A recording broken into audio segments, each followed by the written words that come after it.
Hi, I'm Mark Clem from CNC Systems, Michigan's leading computer sales service and IT center since 1987. We're a complete computer service company, but a lot of the things that we want to talk about here in our new presentation of Tips from the Tech Room are things that you can do yourself to help optimize the performance of your computer. Whether it be a PC, a laptop, a Mac product, we'd like to help you out, so we're starting this series of videos to do just that. And today in our first edition, we'd like to just go through the basic Windows settings and power settings that have nothing to do with the hardware but the performance of Windows itself, and give you some tips to make it run faster, to make it run more efficiently, to optimize the computer. So to get started, we're going to start with a desktop computer, and we're going to optimize it. Alright, to get started here, you want to get into your control panel. Once you get there, look for System. You want to click on that, open her up, move to Advanced System Settings, usually at the bottom on the left hand side here. And we're going to come up with another dialog box. And again, System Properties show computer name, hardware. We want the Advanced tab. And under the Advanced tab, we move down to Performance and click on the button Settings. That opens yet another dialog box. It's exactly where we want to be.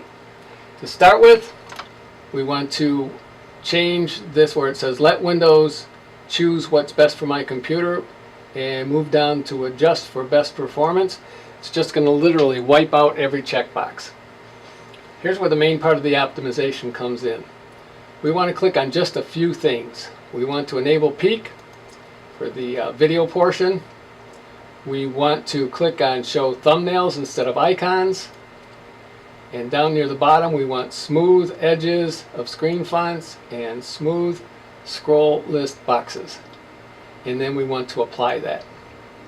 So what that does, it eliminates all that panning and all that stuff, the sliding back and forth from one screen to another, and it just snaps to each different screen once you click on something. So it eliminates a whole lot of movement and also frees up memory to make your more efficient.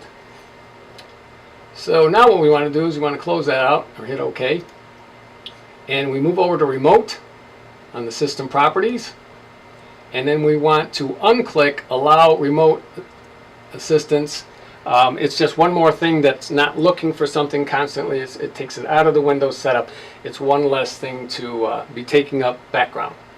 And then we apply that, and we close it with OK. Once we've got that done, we want to go back to the top of the screen, all control panel items. And we want to go to Power Settings, Power Options. And you're probably set for balanced or maybe something else along the lines of power saver, but what we really want is high performance. Most desktops have this option available. Some so-called name brand computers do not have this option. You may have to go to balanced, and we just adjust all the settings in there. If that's the case, it's the same difference whether we pick high performance or not. High performance is just going to set some things ahead of time for us. So once we got high performance, we want to click on change when the computer sleeps, and then we'll get another dialog box. It shows to turn off the display. If we're on a desktop, we want that to be never. Put the computer to sleep. Again, on a desktop, we want that to be never.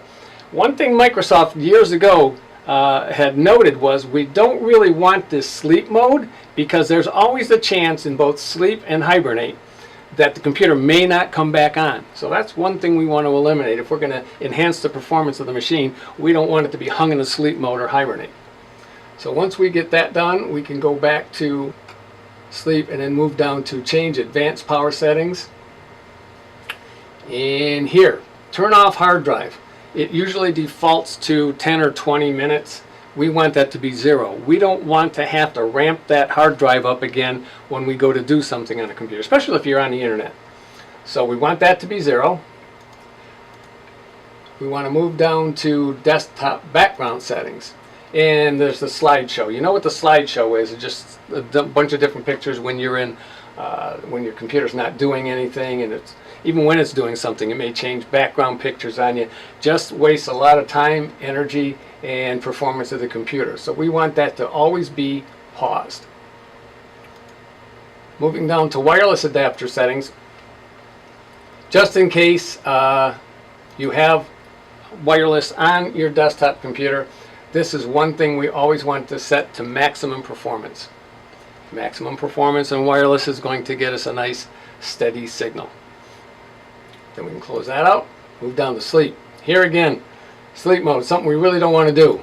Sleep after, never. Open up, allow hybrid sleep. We also want hybrid sleep set to off. Move down to hibernate after. We never want to hibernate. And allow wake up timers, we want to disable. And the reason for this is the wake up mode is not designed for everyday computer use anyway, and it sets a timer in motion. That timer is recording so much time that at a certain time of day we're going to turn the computer on all by itself. That's one thing we don't want to do. We don't want another clock working in the background to degrade the performance of Windows. Moving down to USB settings, opening that up and opening up the selective suspend. We do not want that enabled. We want the settings disabled. We don't want the USB functions of say you've got an external hard drive or a thumb device in there of some sort. We don't want that to go into power saving mode. So we disable that. Move down to the power button and the lid. We're working on a desktop, so that's not so much of a problem, except we do want to set the power button to shut down. We don't want that in sleep mode. Again, we don't want this computer to go to sleep. Sleep button action, I suggest you set that to do nothing. Okay, again, we don't want it to sleep, so why enable a sleep button? Close that out.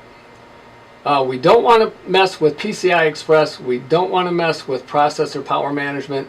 So we slide down to display. The reason we don't want to touch processor power management, we're not going to be doing any kind of enhancing or any kind of overclocking a processor or underclocking a processor or setting any times on it. We just don't want to mess with that. The system, Windows generally recognizes that and sets it properly. We don't want to ever play with the processor power management. Okay, so we go to the display, open that up, turn off your display after, never. Why would we want to turn off that display? Then we got to turn it back on by moving a mouse or keyboard. Moving down to enable adaptive brightness on a desktop, that should never be necessary, so that's set to off. Again, if we have a setting on, it doesn't really perform. We have something operating in the background in memory, just wasting our resources. And that's about it as far as settings go on your desktop. Okay, as you can see here, now we're on a laptop screen. We're going to do the same thing for the laptop as we did for the desktop. We're going to start and hit our system button. And you'll notice here we're in Windows 10. I didn't mention this earlier, but I probably should have. This will work in Windows 10, Windows 8, or Windows 7. The settings are all basically the same. There's very little difference, if any, between the different versions of Windows. So again, we'll go to Advanced System Settings. Again, this will be very similar to your desktop setup. The real differences will be in the power. So we'll go to Performance and hit Settings.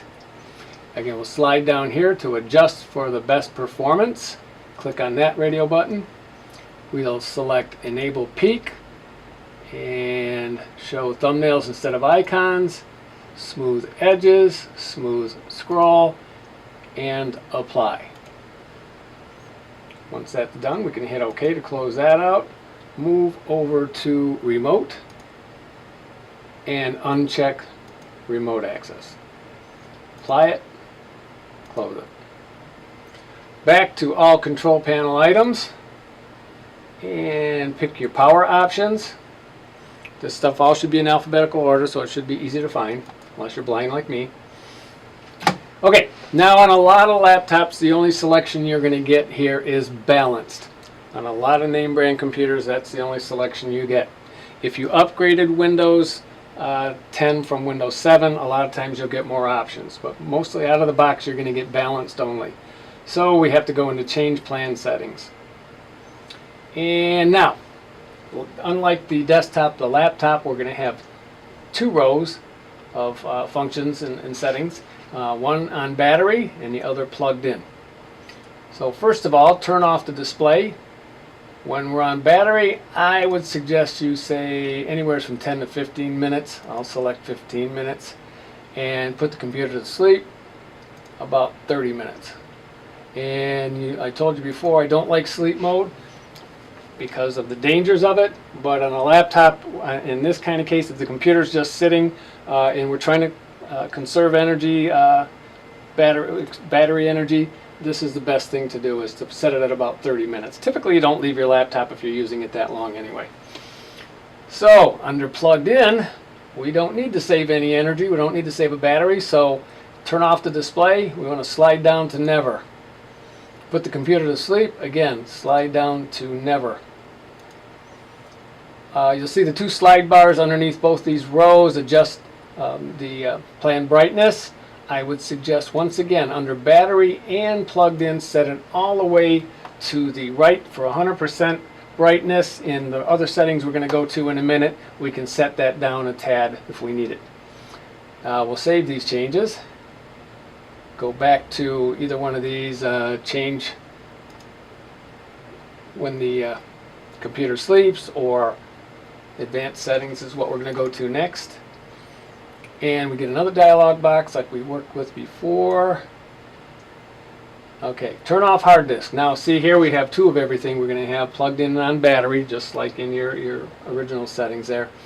On battery, 10 to 20 minutes again for turning off the hard drive. But plugged in, we don't ever want to turn off the hard drive, we don't need to. So we're going to set that to 0. Close down the hard disk, slide down to desktop background settings, and that silly slideshow again. It's generally set on the battery as pause because it does drain a battery. It uses energy. So plugged in, we also want to pause it because we don't want to use those resources unnecessarily just for a slideshow. We want those resources to optimize Windows functioning. Wireless adapter settings, power saving mode. We always want to run the internet off the wireless at maximum performance. We don't need to save battery with this function, so set on battery to maximum performance and close that out. Sleep, the sleep button, sleep after. We already set it for battery settings to 30 minutes, and plugged in is already at never. That's what we want. Allow hybrid sleep. I'm still not sure what a hybrid sleep is. Nobody's been able to explain it to me, so we'll leave both of these off. Hibernate after. We never, ever, ever want to hibernate under any circumstances. That should be set to 0, and that'll change it to never. On battery and plugged in should already be set to never. Allow wake-up timers. No wake-up timers are necessary. We don't need to use those resources by setting another clock. For some reason, I'm not even sure what this is about. Under plugged in, it always says important wake-up timers only. Well, I don't know what the difference in wake-up timer and an important one. We don't want any wake-up timers, so we're going to disable that function entirely. And close out sleep. USB settings, selective suspend setting in USB. That turns off the power to USB device when you're not using it. On the battery, it's good to have that enabled.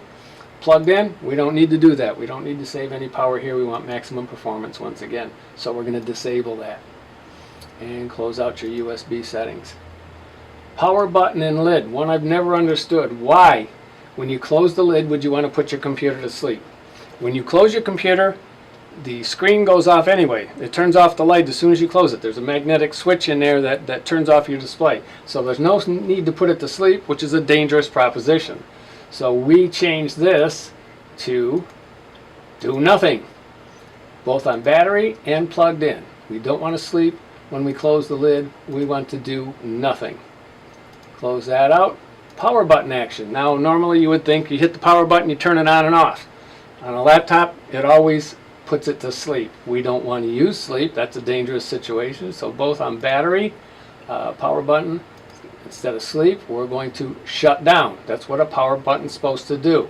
When plugged in, instead of sleep, we're going to shut down. And that's your power button function.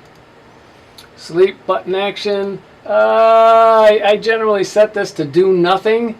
We don't want it to sleep. Some computers have sleep buttons and some don't. It's always best to just set this to do nothing.